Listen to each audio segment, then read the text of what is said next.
వాస్తవంగా Iran, America యుద్ధం ఆగిపోతే, గల్ఫ్ దేశాలన్నీ పీస్‌ఫుల్‌గా ఉంటే, మళ్ళీ తమని తాము రీకన్‌స్ట్రక్ట్ చేసుకోవడానికి లక్షల కోట్లు ఖర్చు పెట్టడానికి సిద్ధంగా ఉన్నాయి.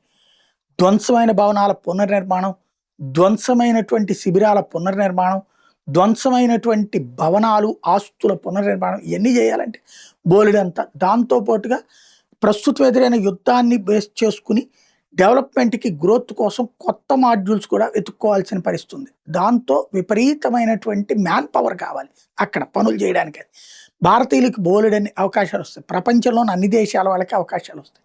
కాకపోతే యుద్ధ సందర్భాన్ని అడ్డుపెట్టుకుని ఇప్పుడు కొంతమంది అక్కడ అక్రమ చొరబాటుదారులు పెరిగిపోయారు.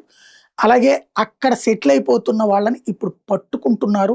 కువైటు, సౌదీ అరేబియా, దుబాయ్ వీళ్ళందరూ గూడా.